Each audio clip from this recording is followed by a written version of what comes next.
We'll start with the prayers. Om Bhadram Karneभिः Shruniyama Deva Bhadram Pashyemakshabhiryajtraः Sthirairangaih Stushtruvagum Sastanubih Vyashema Devahitam Yadayuh Swasti na Indro Vrittashravaः Swasti nastaksho Vishvedaः Swasti na Pusha Vishvavedaः Swasti nastakshorarishtani Swasti no Brihaspati Dadatu Om Shanti Shanti Shanti.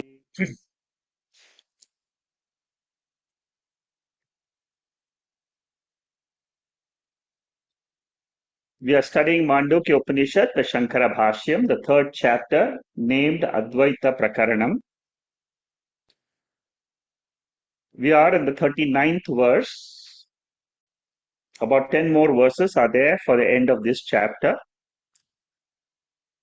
This chapter primarily focuses on revealing Atma as Advaita Atma. Advaita means non-dual. Non-dual means there is one Paramarthika Vastu, which is Satyam, which is called as Turiyam. Turiyam is consciousness, awareness. What about the world? The world is of a lower order of reality. In Vedanta, Advaita Vedanta, we call it as Mithya.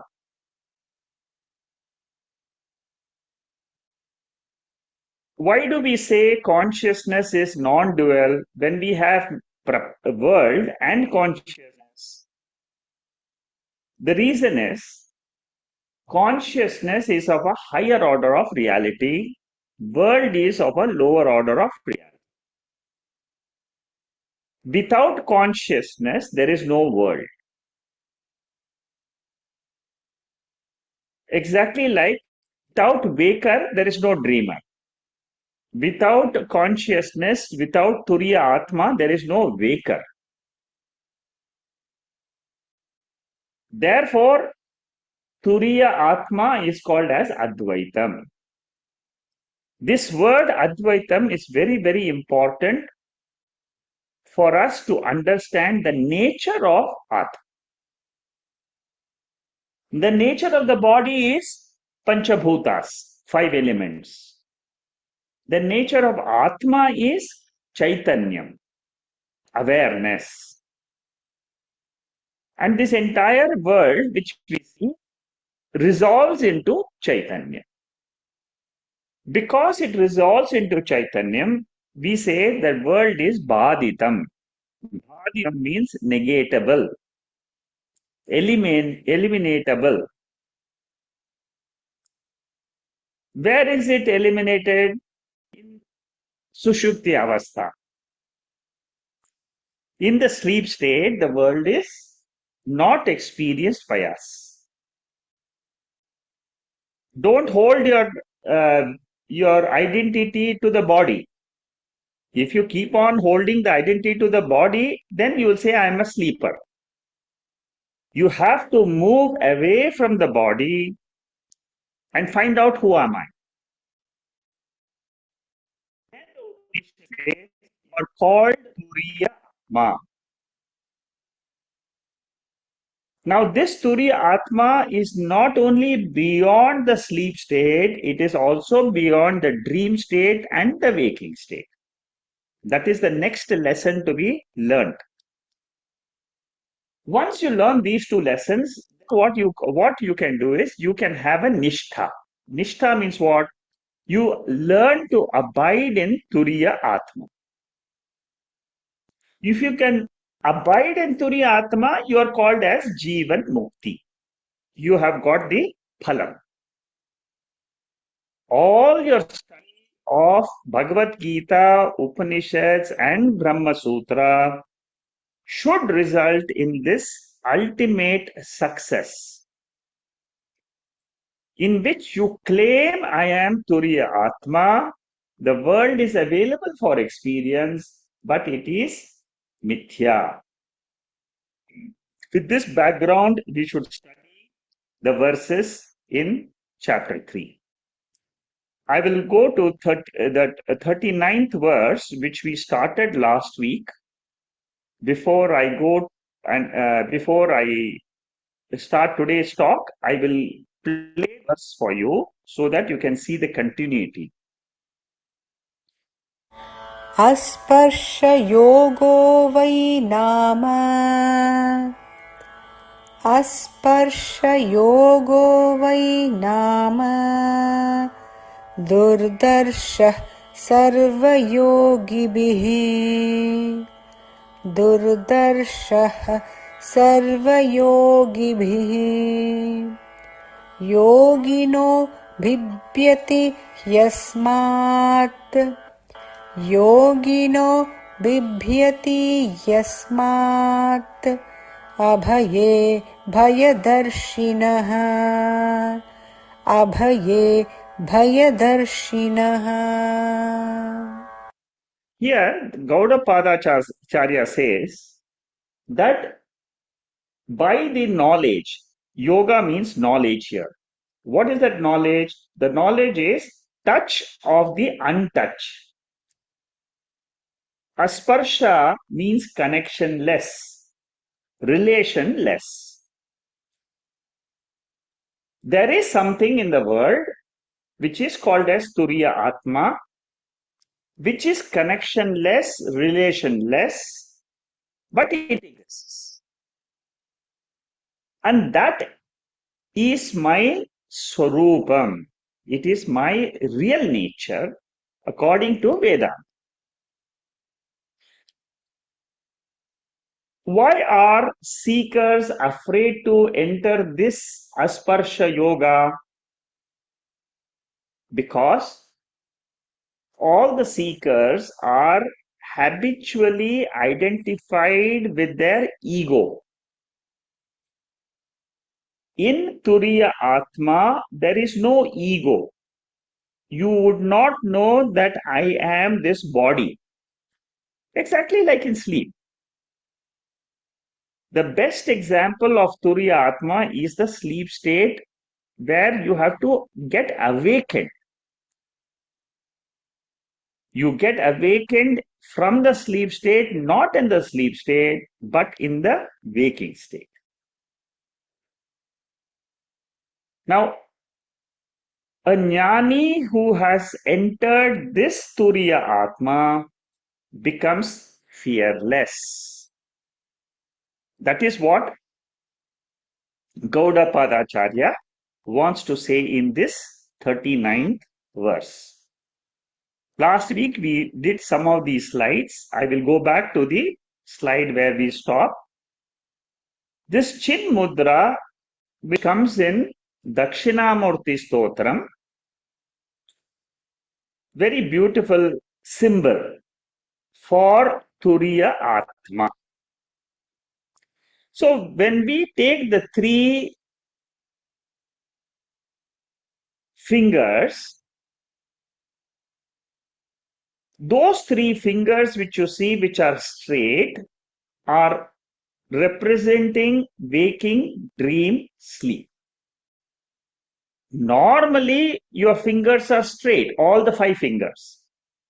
So what happens? The index finger is touching the three fingers. So they become one, normally.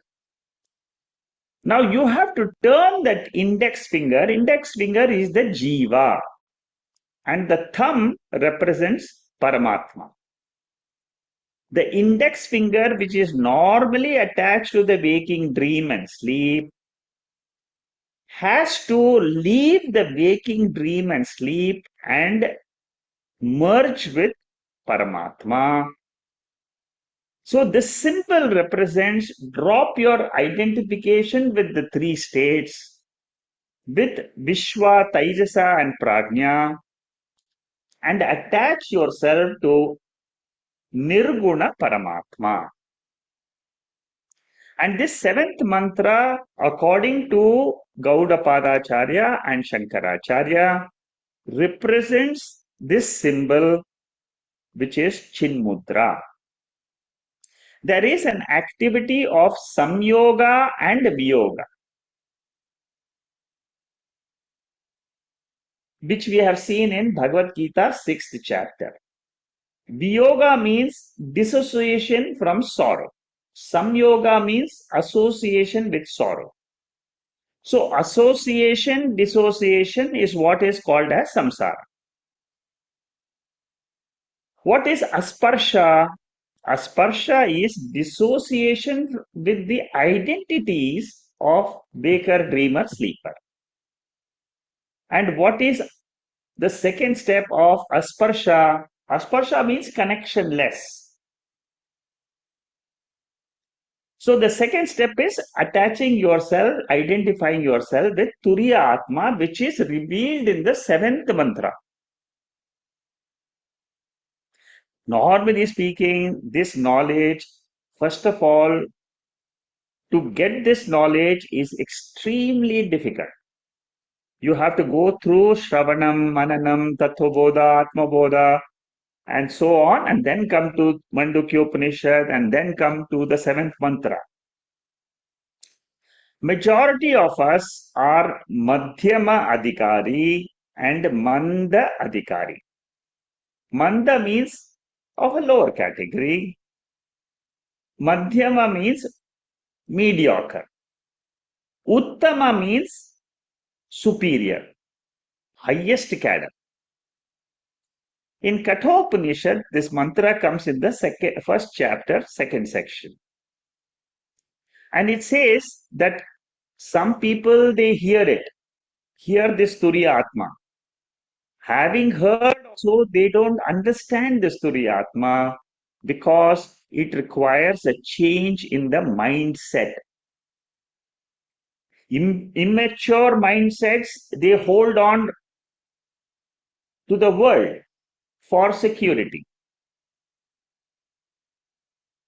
Mature seekers will drop this relationship and hold on to Atma. Until this maturity of mind comes in, a person will always have obstacles for getting this knowledge itself. So a person receives knowledge, does not get jnana phalam. One category is a person does not get the knowledge. Second category is a person gets the knowledge, but he doesn't get the benefit of the knowledge, which is moksha. He doesn't feel that I am free. Moksha means freedom. And it is drishta phala, which means you can experience it, that I am free from this body and mind. So what is the cause for the obstacle for claiming this moksha? It is deficiency in qualifications. What are the qualifications? Viveka, Vairagya, Shamada Shatka Sampatti, and Mumukshutva. 4 qualifications we have seen in Tattvabodha. How do I get these qualifications? What is the sadhana which I should practice? Karma Yoga and Upasana Yoga taught in the Bhagavad Gita. Karma Yoga is useful for Viveka and Vairagyam and Mukshutva. Upasana Yoga is for Sadhana Chatushtaya Sampatti. So detachment from an Atma, attachment to Turiya Atma is our goal. All of us who are seekers of knowledge have to learn to detach from Anatma. Anatma means what? Pancha koshas, 3 sharirams, 3 avasthas. And attachment to Turiya Atma means what? The same what we have learned in the 7th mantra of Mandukya Upanishad. Anatma, we detach. Jivatma, then who is sandwiched between Anatma and Paramatma, he learns to join the Paramatma. So the index finger is the ego, that is the Jivatma, which is identified with what? With the body. The moment the straight finger turns towards thumb, Paramatma, that is called change in the direction of the thought pattern in a jiva's mind. Not easy. That is why there is sanchita karma, prarabdha karma, agami karma. These are all obstacles. Normally, the index finger is connected to the three anatmas only. When we are born, all of us have the conditioning in our mind that I am the body and the world is being experienced by me is real. Only when you come to Mandukya Upanishad or any Upanishad, the Upanishad teaches you how to do Viyoga with the Angushtamatra Purushaha. That is the description of Atma, Jivatma, given in Kathopanishad. Angushtamatram, it is used for Upasana purposes. Jnana Mudra explains to us how to connect the Turiya Atma. You can meditate on this Jnana Mudra in your meditation. You can use it as a symbol for meditation. And what is this self-knowledge which separates me from Anatma and unites me with Paramatma? That self-knowledge, Atma Vidya, Brahma Vidya, is called as Asparsha Yoga in this 39th verse. How difficult is this Jnanam? Bhagavad Gita in the 7th chapter says, Manushyanam sahasreshu kaschidatati siddhaye yatathamabhi siddhanam kaschin mam veti tatvataha. Thousands of people they approach and try to get this knowledge. By some rare chance, one people will get this knowledge and they will get this moksha. What it means is it is not an easy path. And therefore, because it is not easy, oh, what will happen to me when I realize, when I do self-realization? Will I forget my family? Will I have to go to Himalayas? These are all conditions and these are all restrictions which our mind puts on our self. And that causes fear. For immature people, Advaitam means it is loneliness, insecurity, lack of support, companionship, lack of companion. This is for immature people. Shankaracharya in this commentary, he is very clear that grihasthas can get moksha provided he gets the clear knowledge. Otherwise, what happens? Even an 80-year-old person wants to get remarried again because he's attached to the world.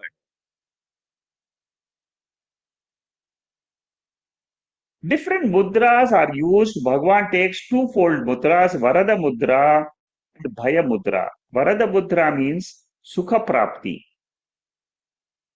Lord is the source for all Sukham. That is one mudra. That's called Varada Mudra. Bhaya Mudra is you show hand to the feet. That means what?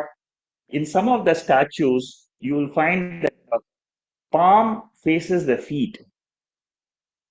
But that mudra is called Bhaya Mudra. You surrender to me, I will get rid of sorrow. These are all mudras. Just to give you an example, that's all. So these are all coming from Agama Shastram. Agama Shastram came much after the Vedic society. It is more recent. That is why we have Rama, Krishna, Devi, Shiva, Vishnu. All these are all Agama Shastram. Puja is from Agama Shastram. Vaidika rituals is from Veda. Normally, Dvaita vision will attract people and Advaita vision will repel people. That is the gist of this sloka. Now let us understand the Bhashyam. These are all I've given you just so far. What does Shankaracharya says in his Bhashyam? He says self-knowledge is called as Asparsha Yoga. Sarva Sambandha Varjitaha. Varjitaha means what?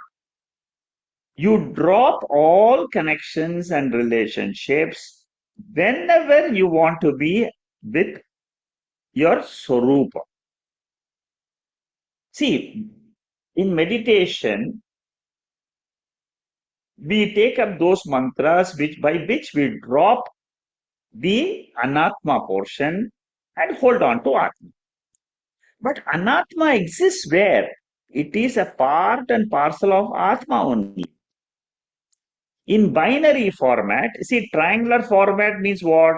I think I am a jiva, there is a jagat, and there is Ishvara. In binary format, what happens? I am atma, I am not jiva. The jiva attribute is dropped. Atma is retained. Atma means what? Awareness, consciousness, Turiya Atma. What happens to the Drishyam? Whatever I'm experiencing as the body, mind, world. In Vedanta, we take it as a lower order of reality. If your mind can switch from Jiva Jagat Ishvara to binary format of Satyam and Mithya category, then you are an advanced seeker. Now, Satyam and Mithya can be understood in another way. That is Adhishtanam and Adhyasa.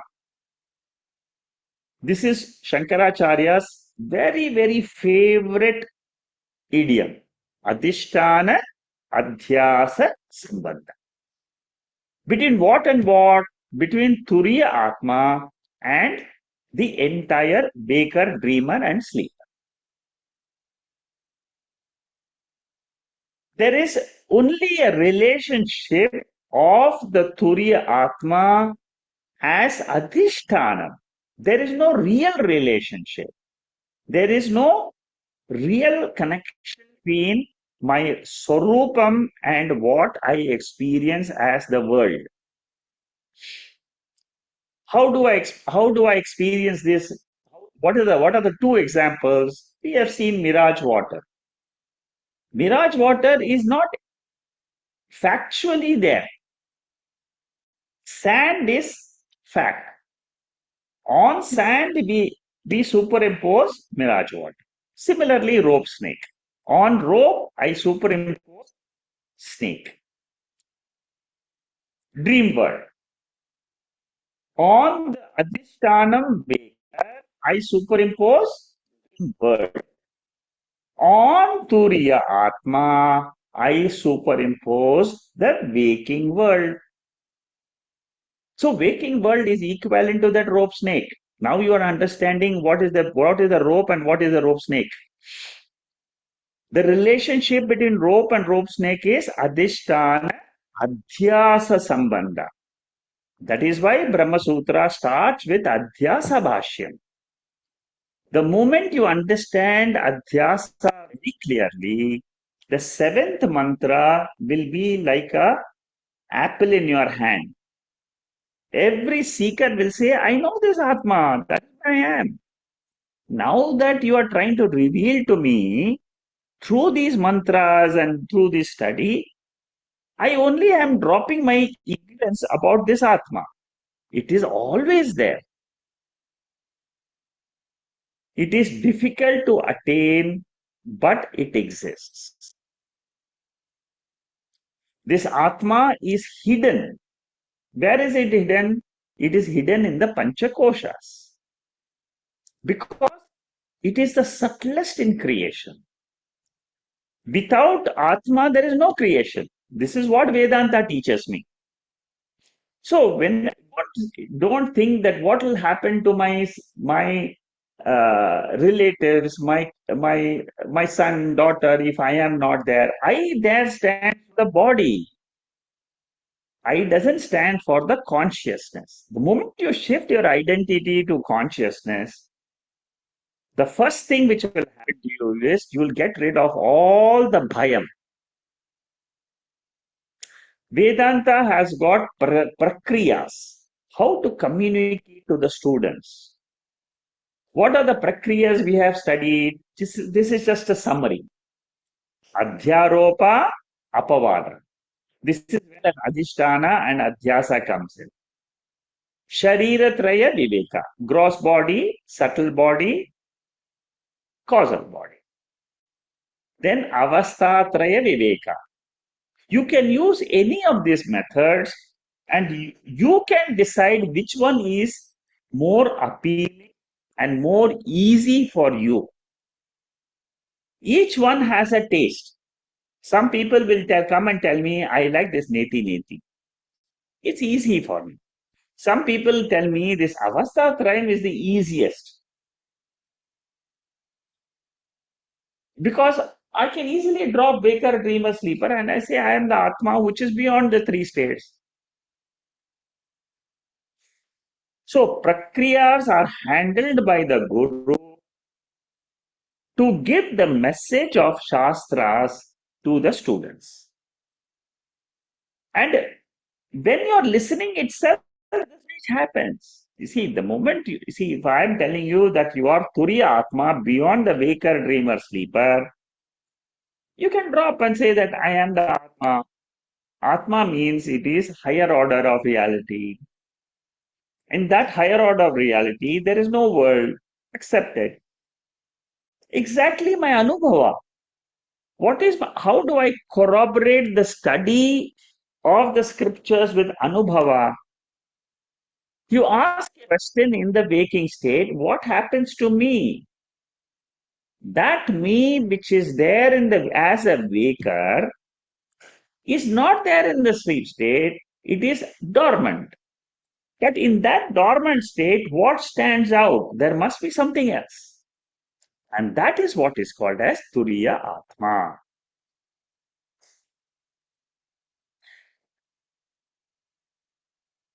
Atma Satya Anubodha Ayasa. For Atma, you don't have to put much effort. It is just clarity of knowledge.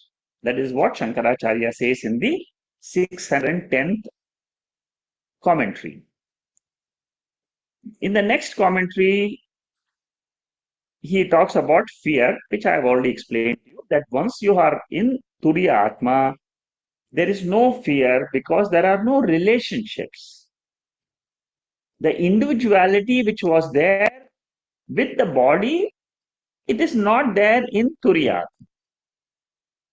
The sthula shariram alone makes me either poor or rich. The sthula shariram alone, with reference to sthula shariram, I say I am born or I am not there. Sukshma shariram is just an education. It is just a knowledge based. So Vedanta, what does it do? It destroys the ahamkara. And then what happens? The self which is always there shines by itself. That self is unborn. Ajaha. Ahamkara I is the small I. I is the big I. Ahamkara is the father, mother, sister, brother, son, daughter, all that is ahamkara. In sleep, there is no ahamkara. But I am there. What is that I which is there in sleep, which is not ahamkara? That is called as Turiyam I. This is called waking up to higher reality. When you wake up from dreamer I, you become waker I. When you when you when you wake up from waker I to Turiyam I, you are called as Atma. This mantra of Kaivalya Upanishad, the 19th mantra, most famous mantra of Kaivalya Upanishad. In Turiya Atma, the world rises. In Turiya Atma, it is sustained. And in Turiya Atma, the world resolves. What is the status of the world? It is Mithya. Mithya means it appears.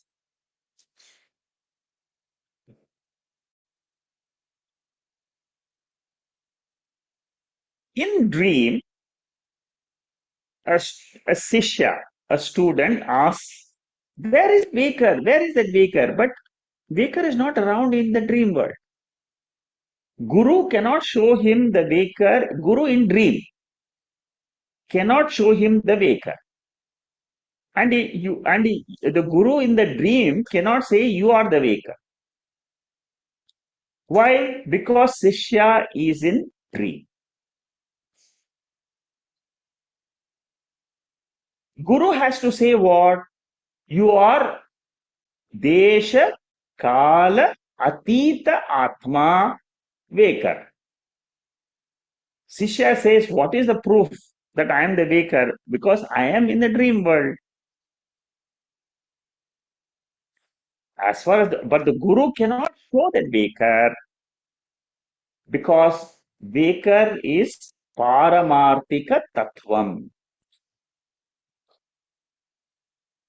So Sishya continues the dream as Ahamkara. As Ahamkara, there is fear. Always when you are Ahamkara, you will have fear, bhayam. The moment you have identified with your body, immediately, whenever you, suppose you are, this is another experiment you have to do yourself. Whenever you are afraid of something or you have insecurity, ask the question, where is this insecurity rising from? It is rising in your mind when you identified with the Stula Shariram or Sukshma Shariram or Karana Shariram. So whenever a crisis hits you, normally what happens? You will run to Ishvara, oh God, save me. That is in triangular format. But a jnani, where does he run to? He just climbs to the higher level of Sakshi I. Because he knows the Veda Anta portion. See, as a jnani, suppose this Turiya Atma becomes a Nishtha for you, then switching on to that higher I is easy. Because I am confident of that knowledge of Turiya Atma. If I am not confident, again and again I'll be running to Bhagavan. That is what Shankaracharya says. So, the test of knowledge is in a crisis, where do you run? Do you run to your own Sakshi Atma, or when you say I run to Sakshi Atma means what? In your intellect, you will say this Sakshi is unaffected, Turiyam Atma is never affected by anything in the world. Suppose your body is sick, of course you take care of the body. Then you are not worried. That emotional pain which you have, that will go away. When you have complete clarity about your higher nature. The difficulty of holding, many people are very comfortable, especially in triangular format. They're comfortable to hold to that triangular format. Dasoham. I am a dasaha. Throughout my life, I am a dasa of the Lord. But Soham is what Turiya Atma is. I am that higher reality. The world is there. But when emotional problem comes, I generally want to hold on to Dasoham. But because of the conditioning of the mind, you see, our mind is conditioned for several births to think in this pattern. The moment I'm born, I'm conditioned to think that the world is real. So Vedanta is a deconditioning process by which your attachment to the world gets reduced because you learn that the world by itself doesn't exist as an independent entity. Then Shankaracharya continues in his commentary where he says, senior seekers should feel comfortable with Sakshi I. That is what is called as a mature seeker. Mind-based self-judgment is wrong. Shastra-based self-judgment is correct. From Sakshi angle, there is no ahamkara continuously existing. It comes and goes, comes and goes.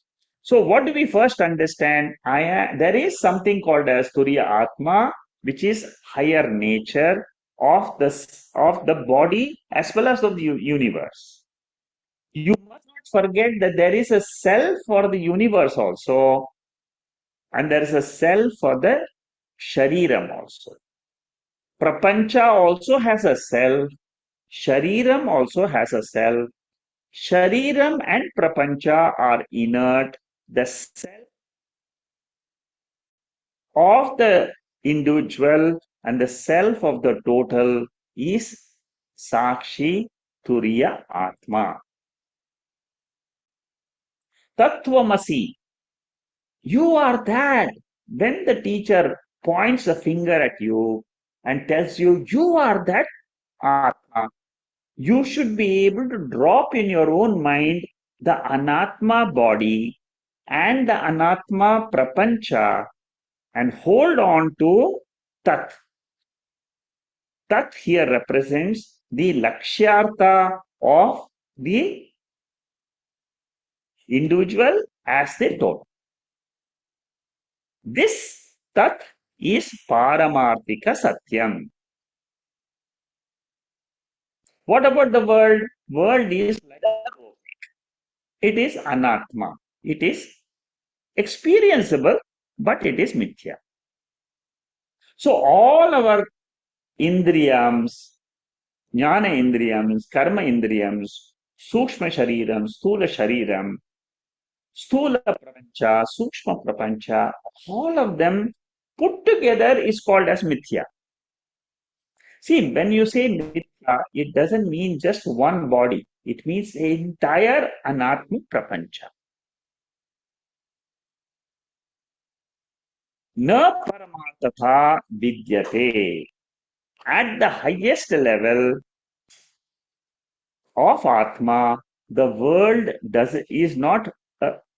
cannot frighten me. It's like saying the rope snake is frightening me. If you are an Agyan, now the rope snake, the world which was frightening you, has been shown to you by the teacher as Mithya in this third chapter. So, what is the ultimate conclusion you reach? I am never affected by any event in creation. Asangoham, asango, asangoham punah punaha. Brahmananda Valli, the second verse, very, very important for a senior seeker. To claim his real self. Mind is the most troubling feature for a seeker. All what does the Jnani will say? Upanishad is only talking about me. All the verses of the seventh mantra, then even in Bhagavad Gita, whether the Upanishad is talking about Brahman or Atma, it is my biodata. That is the way I have to learn Advaita Veda. I don't have any sambandha with Mithya, Roop, and Atma. Therefore, there is no bhayam. Aham Brahma Asmi is a fact for me. Once this becomes a fact, then you can sing the song of Nirvana Shatkam. Name Dvesha Raghav, Name Lobha Mohav, Madho Naiva Matsarya, Chidananda Rupaha, Shivoham Shivoham. I am the auspicious Turiya Atma. And in Turiya Atma, mind is not there. How do I accept this? In sleep state, mind is not there. Turiyam is one step ahead of the sleep state. And Vedanta is revealing that state which is beyond the sleep state. Therefore, Atma will be what? Ever peaceful. In sleep itself, I have happiness. I have peace. I don't experience the world. I don't experience my body. I don't experience my mind. Mandukya reveals one more step ahead and say, go beyond that. There is a Sakshi called as witness of the sleep state, which never sleeps, which doesn't have a body, which doesn't have a mind. If I can identify that as myself, that is called as moksha. Moksha is a result of understanding the scriptures. That's all. Throughout our chapter 1, 2, 3, what did we learn? I am not a waker, dreamer, sleeper. I am Turiya Atma, which is beyond the sleeper, waker, and dreamer, and which ever exists, which is eternal, which is Avyavaharyam, which is Shantam, Shivam, Advaitam. That state is called as Chaturtham by the people who are Ajnanis. But Jnani will say what? That is the only state. That's all. Because the entire world is Mithya. Shantam Shivam Advaitam is my intrinsic nature. Like fire is always hot. A jiva is always Turiyam. Whether he knows it or not, whether he is a jnani or a jnani, he is always Turiya Atma. That peace which we get when we have the knowledge of Turiya Atma is called as Atma Shanti, which is permanent, which is eternal. Only my mind has to glide into that and settle down.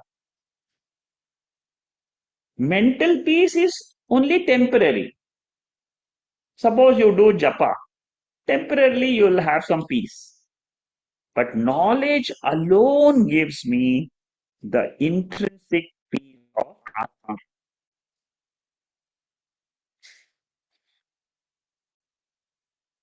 In Atma, na anya asti.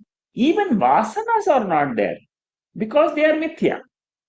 See, in generally in Tattvabodha and all that, initial stages of junior seeker, we say there is a vasana, there is body, mind, intellect, and there is a perceiver, thinker, and then we say there is a world of objects, emotions, and thoughts. This diagram of Om expresses how a Ajnani looks at the world. For a Jnani, Om alone exists. Om is Turiya Atma. Na anyasti. This Turiya Atma is birthless, sleepless, dreamless, without a name, without a form, always ever effulgent. This quality of Atma is important. Ever effulgent means I am, I am, I am. So if your mind has quietened in meditation, learn to abide in Atma as I am, and that is the end of your spiritual journey. That is called as Uttishtaha, awakening, self-realization. So switching from a dreamer I, waker I to this Sakshi I is what is called as moksha. Waker is always associated with Sharira and the Prapancha. Prapancha means world. Shariram means body. Whenever he is a waker, he is called as Vishwa. When he is dreaming, he is associated again with Shariram and Prapancha. He is called as Taijasa.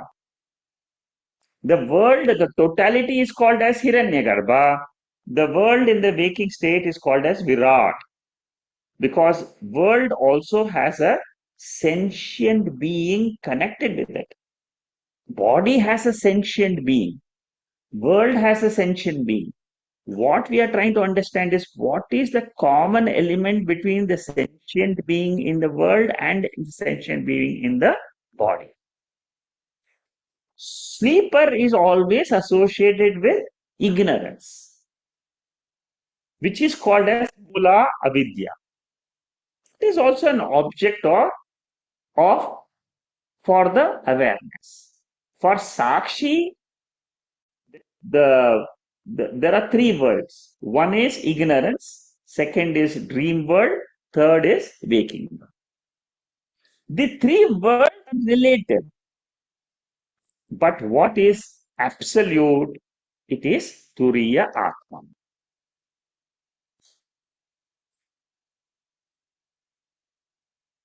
So, dreamer understands he is the waker. Waker understands he is Turyatma. Then the waker understands he is Turyatma. He sings the glory of this Turyatma as mentioned in Kaivalya Upanishad.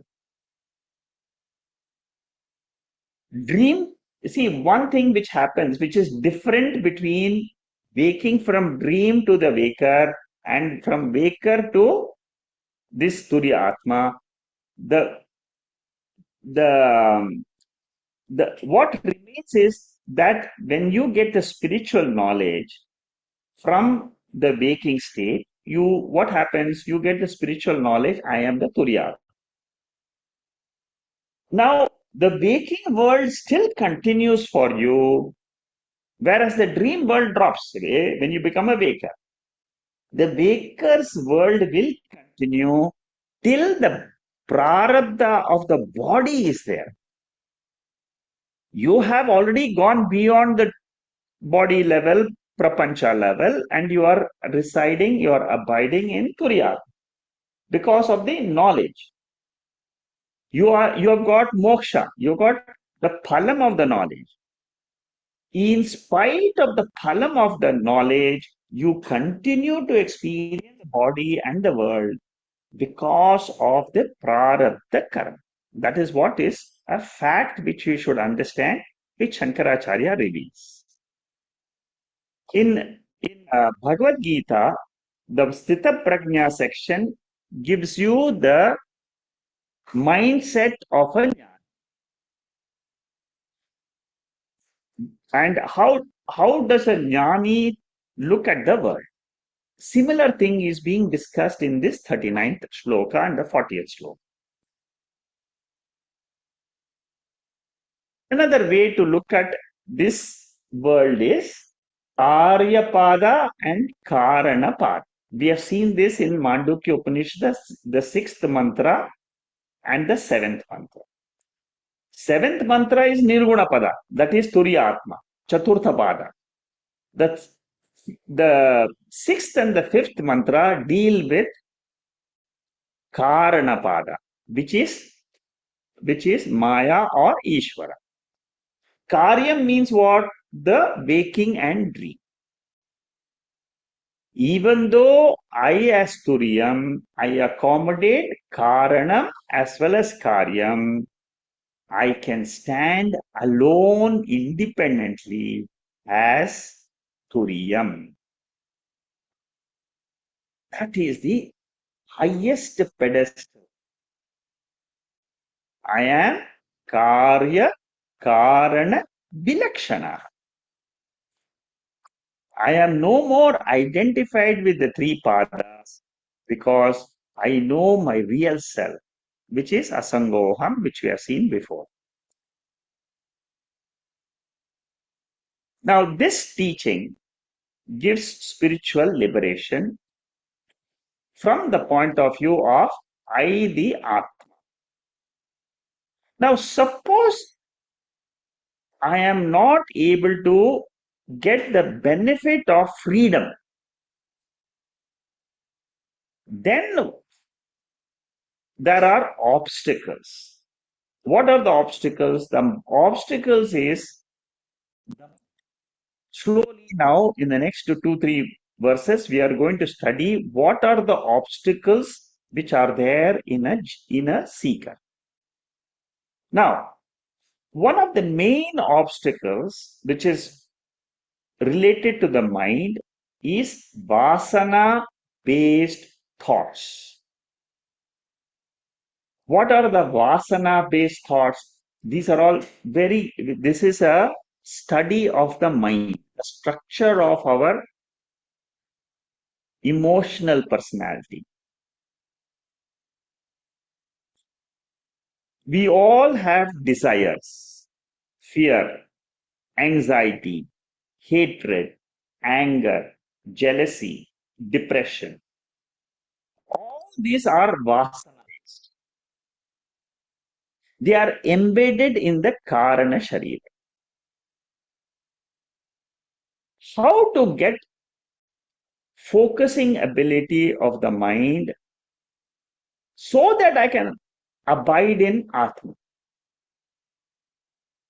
Shankaracharya and Gaudapadacharya will in the next two, three verses, they will give us the methodology of going beyond the mind to Turiya. And the two methods they talk about Manonigraha is Ashtanga Yoga and Ishvara, Saguna Ishvara Upasana. Yoga is useful, but philosophy is not accepted by Shankaracharya. The Ashtanga Yoga as a means for purification of the mind is acceptable. And that is what now Gaudapadacharya and Shankaracharya are going to explain in the next few verses. They're going to say how I can make my mind obedient to me. See, normally in the next few slides, I'll tell you, as you study the slides, following slides, you will get a glimpse of how the mind is. For most of us, it is a disobedient mind. Disobedient means mind will take us for a ride. That is why we call it as bandhaha. I am muktaha is a jnani. Hamdaha is ajnani. All of us are ajnanis. So we always look at my mind is running into the world and I have no control. And that is what is called as samsara. What does Mahavakya say? You use Bhaga Tyaga Lakshana by which you learn to disidentify with the Ahamkara and identify with the Sakshi. So there is always a constant fight between the identification to Ahamkara and a withdrawal from Ahamkara, Sakshi. because of the knowledge. See, generally people will outside, people who have not learnt Vedanta will never have this problem because they will always be identified with Ahamkara as their self and they will have their ups and downs. Only a person who has come to Vedanta, he will learn Pratyahara, how to withdraw the mind from Ahamkara. Pratyahara is a word which is used in Ashtanga Yoga. Pratyahara, Dhyana, Samadhi. Now, the problems which are there at the subconscious level, they are very, very powerful. Therefore, to shake off this ahamkara is a very difficult task. Why do I need to shake off this ahamkara? Because Nirma Shakam says, Monobuddhi ahankara chittani naham. I am not the ahamkara. Unless and until your mind gets the shuddhi, chitta shuddhi, this jnana may be there, but you may not get the phalam of moksha. That is what is the theory which Shankaracharya is going to discuss in the coming slides. You may have the jnanam, aham brahmasmi, I can understand. But that phalam that of knowledge is I should be fearless. I should be able to see my mind very clearly. Mind should not control me. I should control the mind. That is what is the result of knowledge.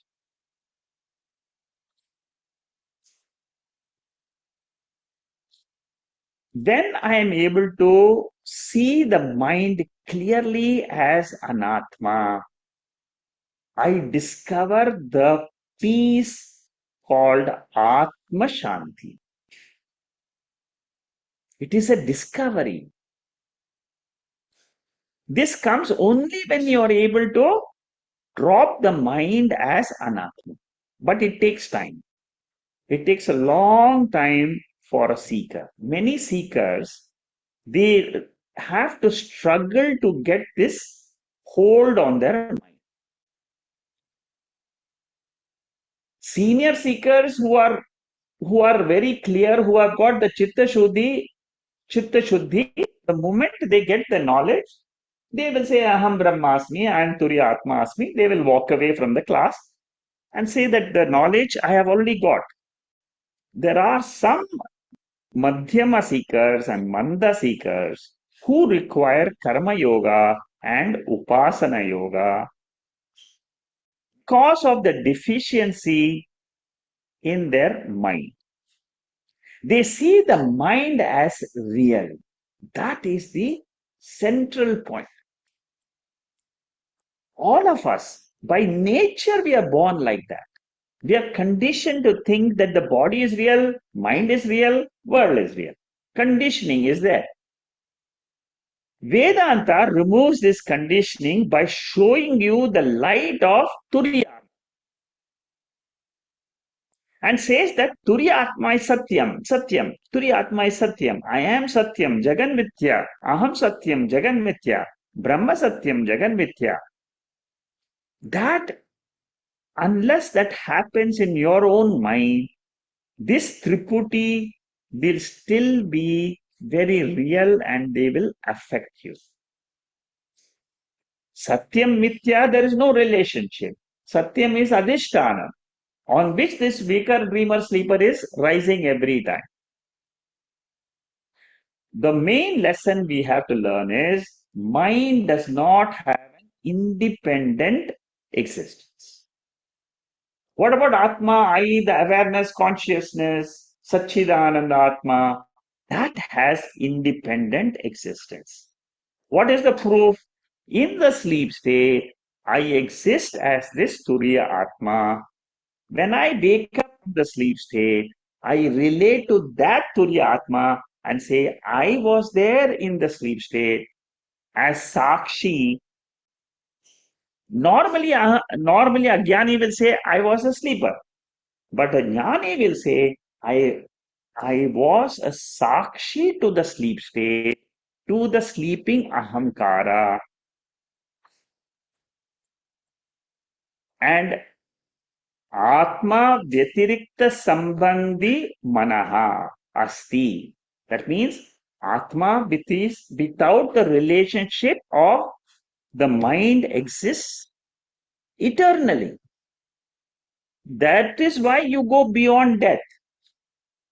Kathopanishad Yamadharmaraja teaches Nachiketa the same Turiya Atma by Bhagatyaga Lakshana. And he also denounces the ego, ahankara, I. All the Upanishads through different ways. Keno Upanishad looks at the way of Indriyams and the world. What is the power behind the Indriyams? What is the power behind your speech? What is the power behind your mind? That is called as Turiya Atma. Whereas Mandukya goes through the three states. So ultimately, we need to handle the disturbing thoughts of Anatma, which is Nama Rupa Prapancha. I have to learn neighborization of the mind. I'm using a typical term, neighborization of the mind, Triputi Ahamkara.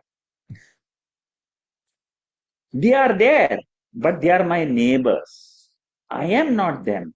Like my neighbor next door who is staying in the next apartment or bungalow or whatever it is, I am different than him. Similarly, in Naishkarmya Siddhi, Sureshwaracharya uses this term neighborization. And he says, all seekers must make their mind a neighbor. See it separately, not yourself. And that comes through meditation. And that is what we are going to study in the 40th verse and the 41st verse. How to make my mind a neighbor. Today, I am the mind. Okay, let's listen to this Karika first. 40th Karika. मनसो निग्रहायत्तम् मनसो निग्रहायत्तम्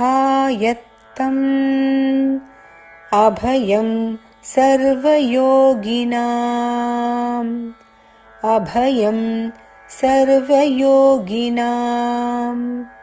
दुःखक्षय प्रबोधश्च दुःखक्षय प्रबोधश्च अप्यक्षया शान्तिरेव च अप्यक्षया शान्तिरेव च.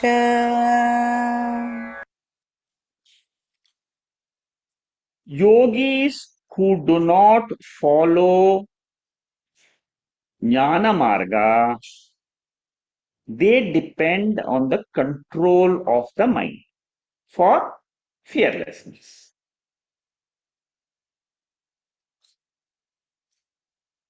How do I also become a yogi like that? Because you see, now we are talking about the Madhyama Manda Adhikaris. The Uttam Adhikaris have got knowledge and they have got freedom. How does a mediocre student also gets fearlessness, cessation from grief and sorrow through this self? Here, Gaudapadacharya will talk about two obstacles, Jnana Pratibandha and Jnana Phal Pratibandha. Jnana Pratibandha means what? Obstacles for knowledge itself. Jnana Phala Pratibandha means what are the obstacles for getting the result of knowledge, which is moksha. And he says lack of mind discipline is the problem. See, for example, you have coffee and sugar. This is Chinmayananda's favorite example. Suppose coffee has come and the sugar has not been stirred. Suppose you drink the coffee directly, you will say there is no sugar in this.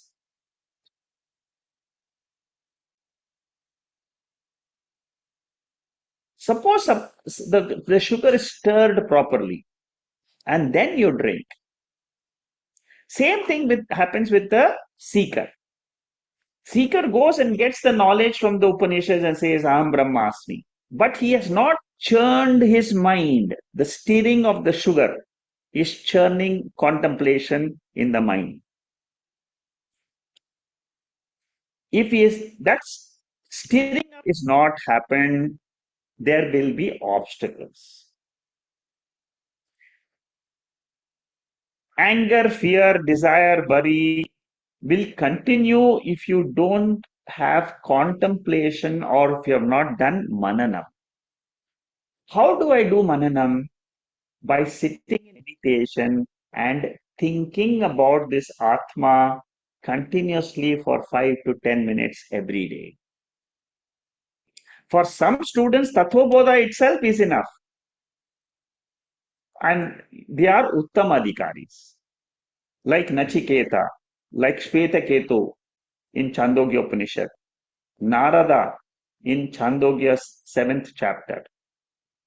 See, for them, that is why I said that this knowledge of Advaita Atma is very, very subtle. No, we should never feel unhappy that I have studied all this and I still don't get it. No, because the teacher says it is subtle. The Upanishad Yamadharmaraja himself teaches Nachiketa, this is a Shurasya Dhara. So don't feel something is wrong with you, this Advaita Vedanta is something beyond you. You just have to remove some obstacles and you will get this knowledge and also the phalam of the knowledge. Now, what is Mano Nigraha? Mano Nigraha means control of mind. Mind discipline gives me fearlessness, cessation from worry, and it gives me Shanti.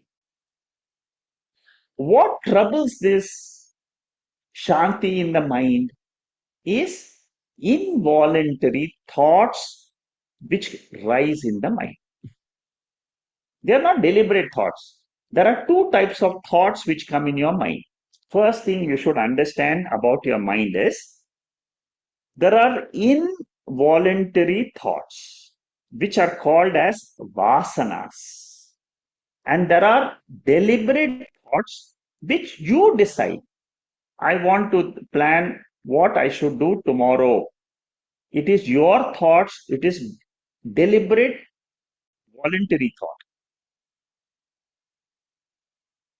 Thoughts of worry, thoughts of insecurity, anxiety, what will happen to me?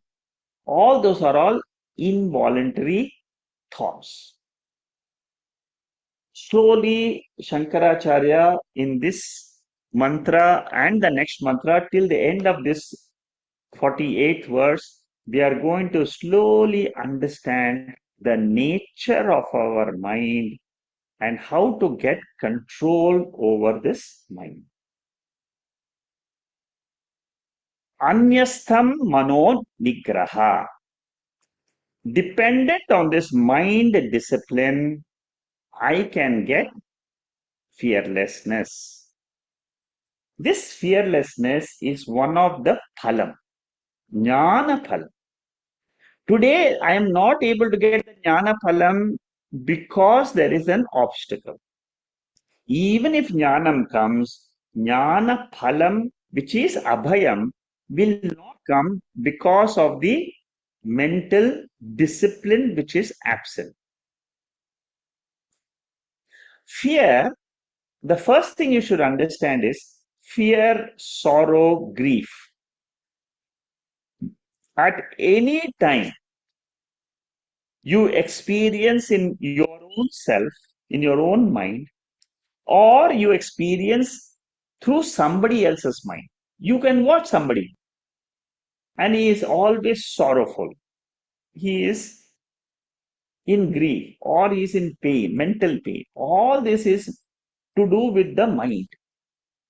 Ichha, dvesha, sukham, dukkham, sangaste chetana dhritihi, etashetram samasena, savikara mudafritam. What is the message here? All the attributes of the mind are anatma. They are not me. I experience them, no doubt, but they are kshetram. They are modifications of the mind.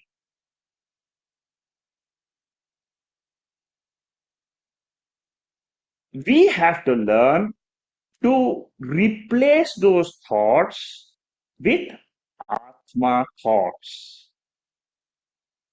In Bhagavad Gita, the 11th verse is the starting point of Gita, according to the second chapter.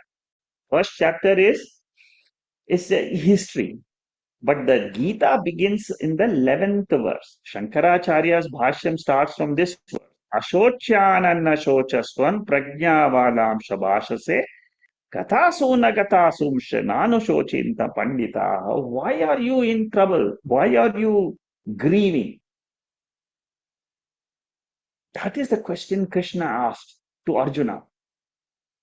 Because Krishna knew that it is an attribute of the mind. And he wanted to teach Atma to Arjuna. And therefore, from the 12th verse onwards till the 25th verse, he gives one by one bombardment. This is Atma, this is Atma, this is Atma. Atma is never born. Najayate mriyate va. Unless you put these thoughts into your mind, you will never get manonigraha. You will be swallowed by the thoughts of the vasanas. So, what are the three methods of dissociating from the mind? One is displacement. That means you replace Atma thoughts. That is one method. That will happen only if you know Upanishadic text. Your mind must clearly say, I am the Atma. Whenever the mind disturbs you, you say, this is a vasana. I need to replace it with Atma thoughts. It is an abhyasa. It is a practice. Many seekers in the Q&A session, they ask this question, how do I make my mind pure? This portion of 40th verse in Mandukya 3rd chapter beautifully tells me how the mind works. So one method is displacement. The second method is dismissal. What is this method? I dismiss the thought. Oh, these are all mithya thoughts. The thoughts, I have seen the thoughts, but I don't take that thought to the next level. In Lord Krishna in the 3rd chapter says very clearly, whenever a thought arises, don't belong with the thoughts. Try to cut it off and say, I am the seer of the thoughts. That is called as dismissal of the thoughts. These are very deep lessons in psychology. The third way is dissociate with the thought by saying, I am Asanga Atma. I have no connection in 3 periods of time with these thoughts.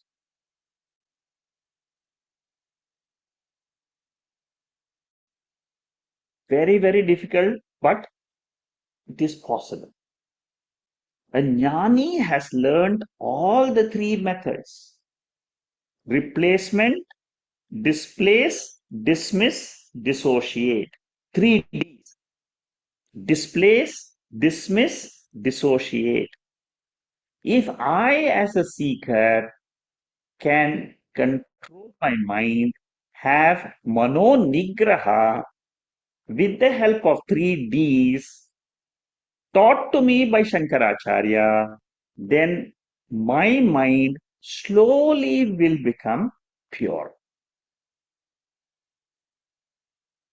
Ajnani who have given up and says, no, no, Atma Jnanam is very difficult for me. I don't get any benefit. They have not got this technique.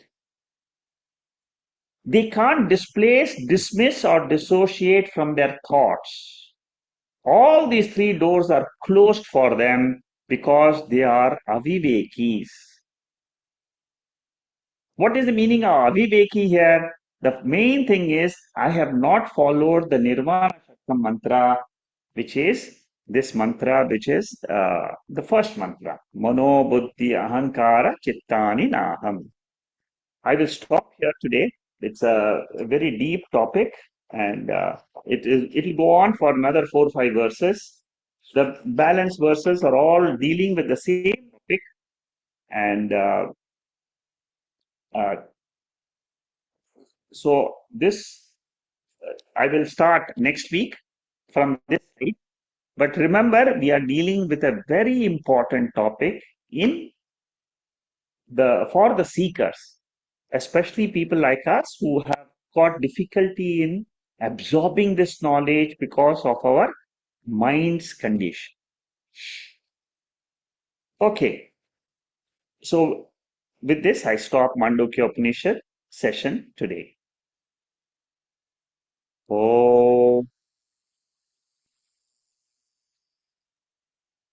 Purnamada Purnamidam Purnat Purnamudachade Purnasya Purnamadhaya Purnamevavasishyate. Om Shanti Shanti Shanti.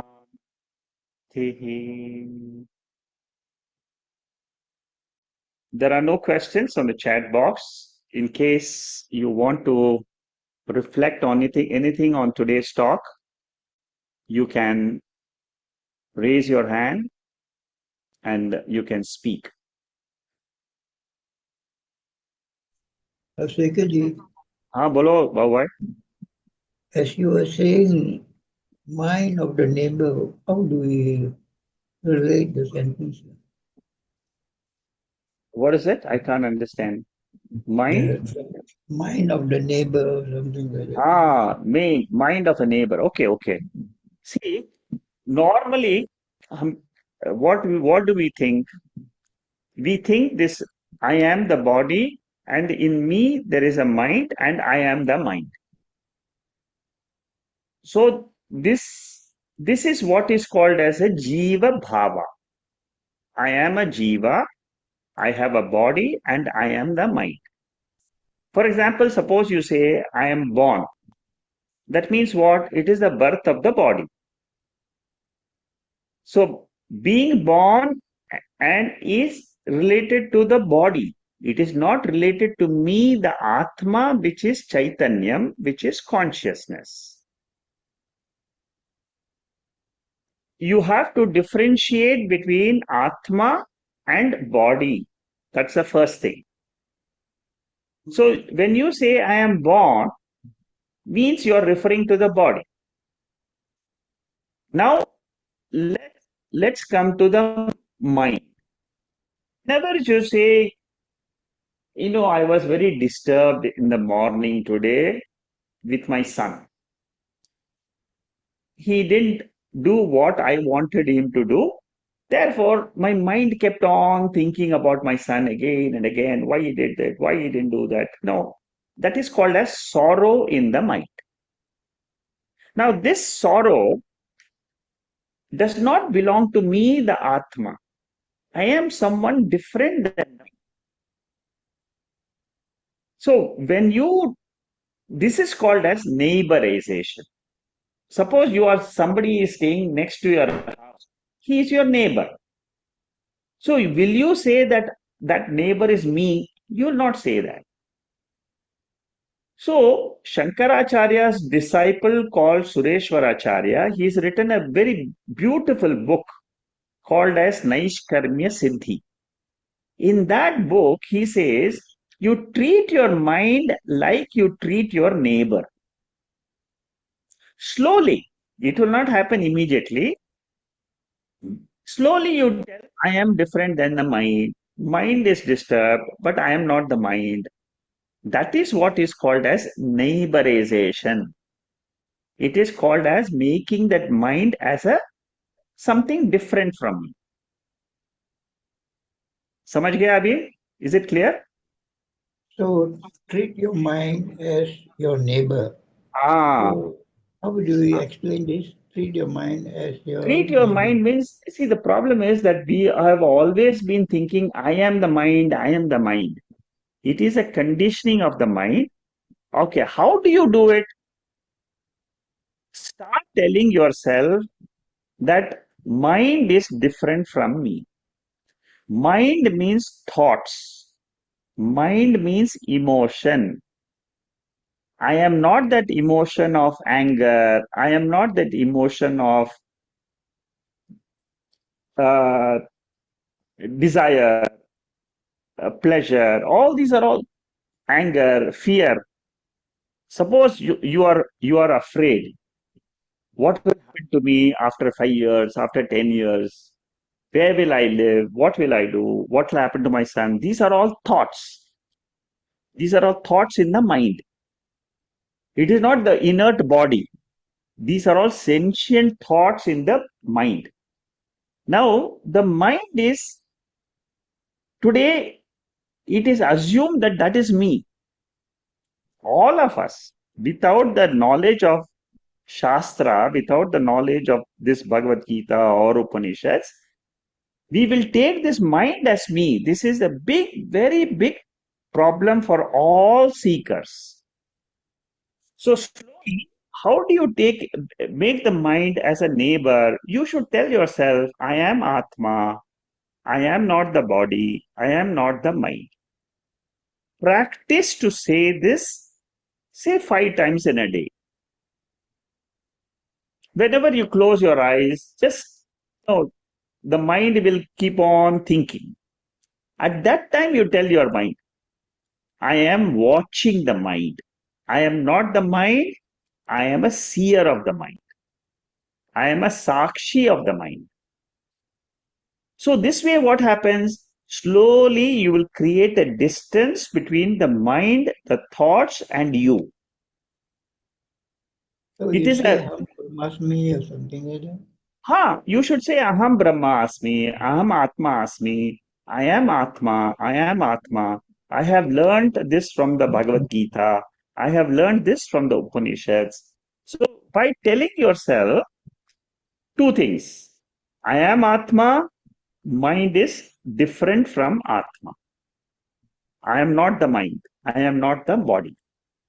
What will be the benefit you will get out of this saying? Suppose you say, हमको क्या मिलने वाला है इसके साथ?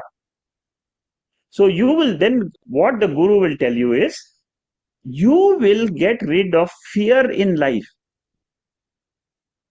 That bhayam which is there, fear which is there, it is an attribute of that mind only.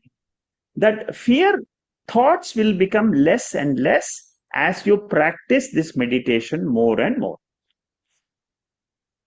So forget about the negative thoughts. Correct. You will forget about the negative thought. Always you'll be thinking of, I am the Atma. I am the Atma. I never die. I am eternally there. I was never born as Atma. I will never die as Atma. I am always a pure being in which there is no mind, in which there is no body. So that way, what happens? Body mind becomes a neighbor to me. It's a very big exercise for all the seekers.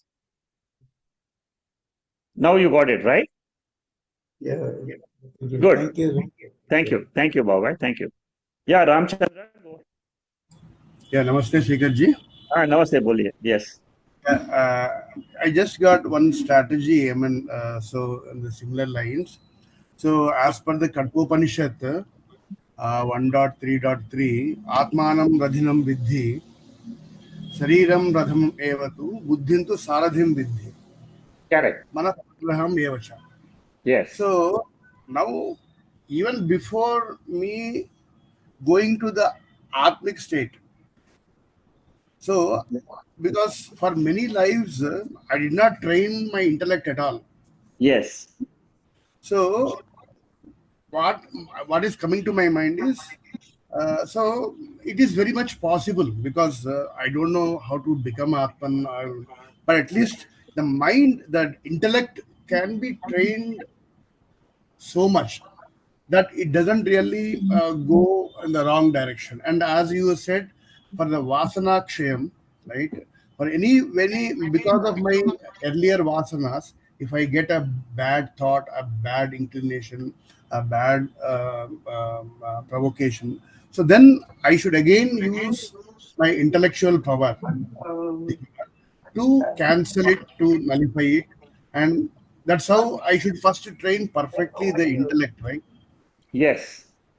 So, and whereas my body also, I mean, see, if I continue like that for some time, then the body, the mind, the kind of acts what I do in the world will be perfect, always good, right? So I Yes. condition my the whole radham. I condition my whole radham. Then as the Upanishad says, then we need to with the subtle 1.3.2 in the same Upanishad that says, right. Uh, so we can meditate on the Atman, so which is within. Correct. Very good. That's correct. Ramchandra, what you're saying is correct. And uh, uh, yeah. So Ramchandra, what you're saying is that this example in Kathopanishad, the Ratha Kalpana, the chariot example is a very good example for controlling the intellect. Through the control of intellect, you control the mind. Intellect is the sarathi. It is something which can control the mind. Intellect will control the mind will control the sense organs, and sense organs will control the perception of the world. So it is always good to control the world through the intellect, mind, sense organs. And then, see, in the next few verses in Mandukya Upanishad, Gaudapadacharya is going to say that only when you have a pure mind and then you bring in the thought of Atma, that I am asangaha, I am shuddhaha, I am nirvikaraha, all those thoughts will become meaningful for you because you have cleaned your mind. So, cleaning of the mind, making the mind pure, deconditioning the mind is a very big task and it's a very big obstacle for most of us. So, you are right, Ramchandra, in whatever you have said. Yeah, yeah. Thanks, Heather. Yeah.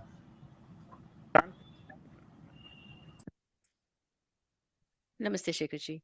Yeah, Thank you for this beautiful talk. And in fact, today morning we were talking about this Gunatita and Sita Pradnya in our, um, Bhagavad Gita working class. And it did come up about this Ashtanga Yoga and Vedantic way. We did speak about it. Um, I, st- uh, I, I have this question. Now, you mentioned that to get the Mano Nigraha, right?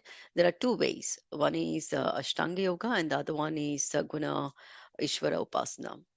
Now, I want to know what is the difference, and if possible, any practices which will allow this to happen.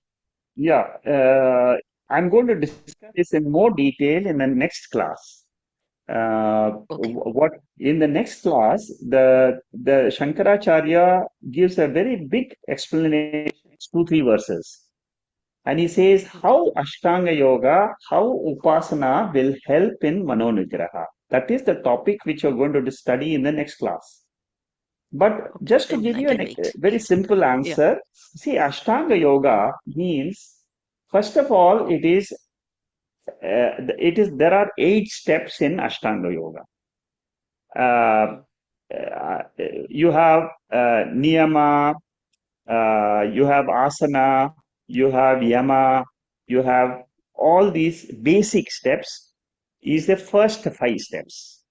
Pranayama, these are all control of the breath, control of the body, the sense organs. These are all the basic mm, steps, the first five mm, steps. Then comes pratyahara and then samadhi, or is the final. Samadhi is the ultimate final stage. Now, mm, this is one method available for the manonigraha. Shankaracharya mm, says yoga, Ashtanga yoga is very useful, for control of, you see, the basic principle in Ashtanga yoga is if you control your breath through mm, pranayama, you can control your body. mm, And that is one aspect. Through the breath, you can control your mind. So breath, if you are able to do, if you are able to breathe control it. correctly throughout, you will be able to sit properly. You will be able to control your mind also properly. This Mm, is only this is only one of the methods. The second method is upasana. Upasana means what? mm, Meditation.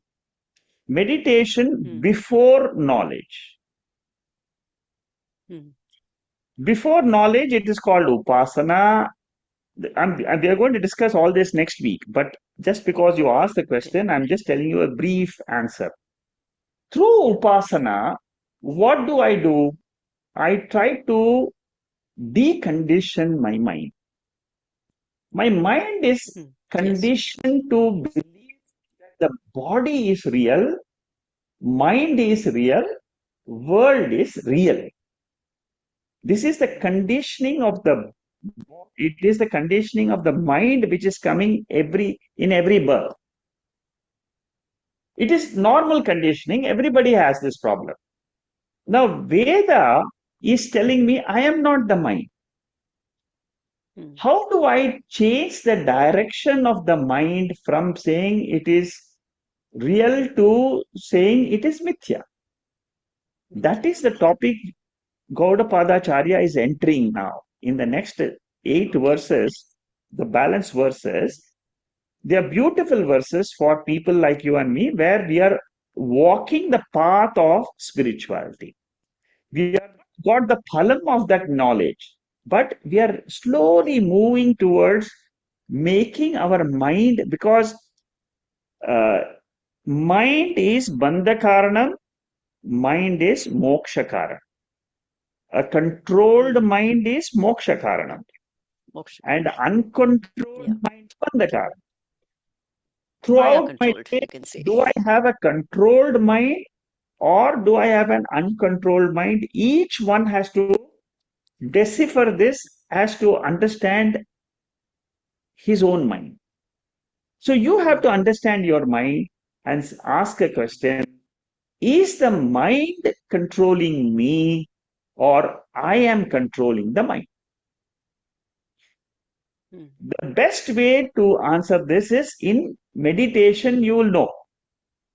Suppose mm, in first of all, if you can't even sit for meditation, it means the mind is controlling you. People who've been attending these sessions, one of the basic benefits they get out of attending these sessions, especially Sunday sessions, is their mind becomes more and more controlled. It is 100% that, I mean, I've got this message from almost all the seekers who have attended my sessions. They say, maybe I didn't get the benefit of Atma Jnanam and all that, but one thing is for sure, my mind has changed. I no longer feel the same as before. It is a very invisible factor. Mind is invisible factor, intangible. But you will know it because you are Sakshi. I am Sakshi to that mind's conditions. That is ultimate answer. That is the ultimate result which Gaudapada Acharya wants you to get. You are Sakshi to that mind. So, have I briefly answered your question? Yes, yes, of course. And I will look forward for the coming, Yeah. sessions. So, Thank you very much. you have a great sense of what we are going to discuss in the next 2, 3 classes. I don't know, this has happened so many times with your questions, you know. You have got I'm some sixth probably thinking sense. ahead of You always have some um, forward thinking. I don't know. You always gives me a surprise all the time. I said, how come this girl knows what we are going to discuss in the next 2, 3 sessions? sorry, I'm just a seeker, not having Okay, any good. forward No, but vision. it shows that you are very sincere in listening, and then questions come to you. Very good. Anybody Thank else you. has any other remarks for today's session?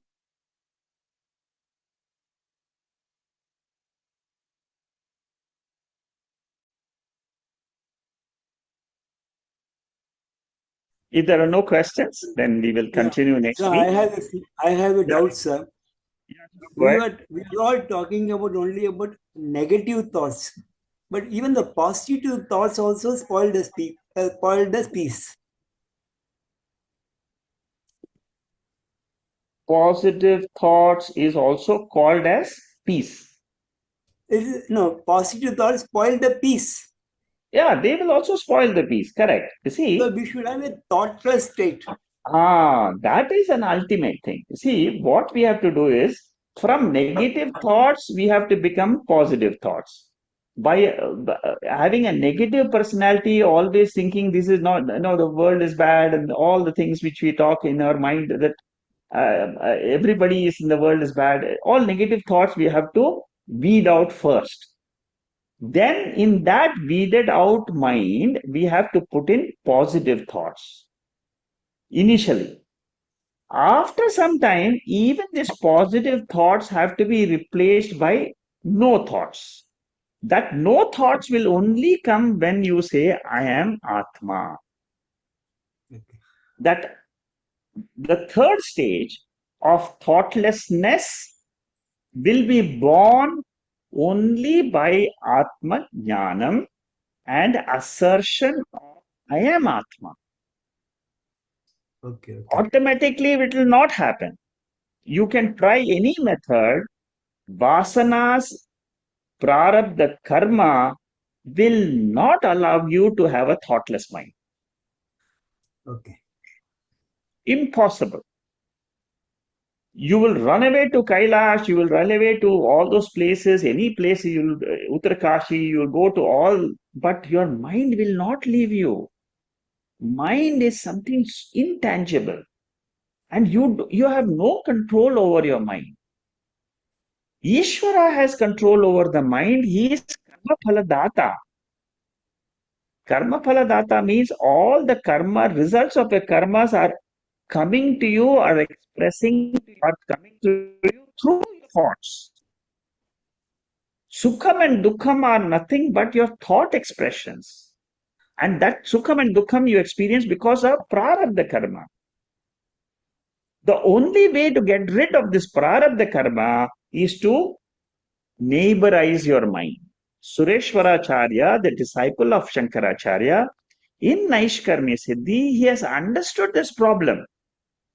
See, rishis have spent hours and hours on meditation. And they have given us this beautiful teaching, and they are saying, don't take your mind to be real. Take it as something which is appearing and it will disappear. The thoughts will disappear. Yesterday's thoughts have gone somewhere. Last week's thoughts, I don't even remember. So thoughts is Maya. It is Maya Shakti which is there, which is Ishvara Shakti. Ishvara is giving us these thoughts, but Ishvara is also giving us the knowledge of how to go beyond the thoughts. This mind building exercise is a very big exercise, very big process is involved. And it is a very slow process. It takes years, sometimes decades to change a small habit you have. Small habit. To try changing that habit, not possible. I want to have coffee at 6 o'clock in the morning. If I don't get my 6 o'clock coffee, there will be complete tantrums in the house. So that is an habit. That is a pasana. Okay. Have I answered your question, Sudra? Yes, sir. Yes, sir. Thank you. Good. Secretary, हाँ बोलो. I'm sorry, मेरा एक सवाल है ये meditation का. हाँ. तो मेरा गुरु है एक, वो बोलता है meditation is very hard for us to do, and he advised us not to do meditation. It's not a simple thing, you see. हाँ ठीक है. ओके. फिर हम पहले बहुत मेडिटेशन करता रहा, 45 minute, half an hour, 45 minute. हाँ. फिर आस्ते आस्ते अभी I mean, we are not satisfied what the meditation we are doing now. Okay. So, what is the problem then? Okay. See, ये प्रॉब्लम एज के हिसाब से भी हो सकता है. See, जब हम when we become old, normally our willpower becomes weaker and weaker. As you become old, that willpower which I had when I was 20 years old, 30 years old, I can achieve anything in the world. I can earn $1 million. I can run. There's so much of willpower in us. As we become old, our willpower becomes weaker and weaker. So, some time ago, you could meditate for 45 minutes, you could meditate for 1 hour. Some people can meditate for 2 hours and 3 hours also. So, that willpower, we can't hold it. It is Prakriti, it is nature. So, take it as your nature and say, ठीक है, नहीं होता है meditation, छोड़ दो उसको अभी. Just do some japa. Suppose your guru has taught you and he says, don't do meditation. Abhi, because of your age, maybe he may have suggested that. He may have suggested you do some japa, Hare Rama, Hare Krishna, something like that. So, as you progress in age also, your methods of spirituality will change. So don't worry about it. If you can't meditate, leave it. It's okay. It doesn't matter. You are listening to the talks every week for 10 years now. Every week, continuously, you are attending. So that itself shows that you have a keen interest to go beyond your mind. So don't worry if you can't meditate. Just listen. Keep listening. See, as you keep listening to the Veda, your mind will change. Your mind will ask you to learn more and more about your nature. If we do Vedas, repeating or Vedas or whatever, will it help in the meditation? Yeah, correct. You see, Shanmugam, can you bring back the gallery?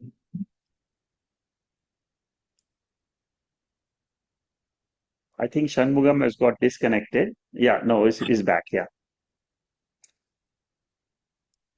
Yeah, yeah, yeah. Yeah. Yeah, what were you saying, Babu Bhai? I mean, as you were saying that do japa or do Vedas or, you know, continuously, but will it help us to get to Brahma? Oh, yes. See, small things also help us. And you never know. Suddenly you will find that one day you'll say, I am Atma. I don't have to tell you, but I know I am Atma. That's all. See, this is a very personal experience. It is nothing to be shared with the guru. It is nothing, you can't share it with your husband, wife, son, daughter, nothing. It is very personal. The Veda will take you slowly to that goal. Ultimately, the goal is very clear. You see, if you believe your life is based on prarabdha karma, suppose that you believe in that there is some factor which is controlling my life in this world. So that factor will guide you slowly. Don't worry about anything at all. Slowly you will get that knowledge. Be confident. I can get this knowledge. I will get this knowledge. Keep listening. Whatever you can do, you do. You understand, right? Both must have faith in what you are doing. Correct. Have faith. Right? Have faith. Okay. Thank you. Thank you. Thank you, Baba. Good. See, many questions are there with seekers which they have never been able to ask anybody else.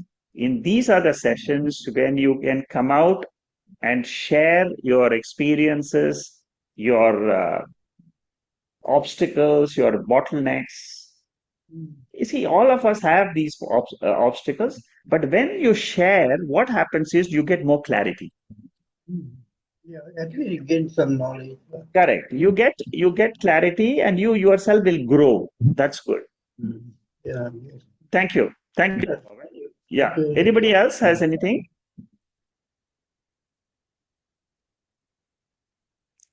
Okay, so we'll stop today and then we'll continue next week. Thank you. Namaste. Thank you. Namaste. Thank Namaste, you. Shekhar. Namaste. Thank Hari you. Om Shekhar. Thank you, Hari Om. Shekharji. Namaste. Thank you. Hari Om. Hari. Thank you.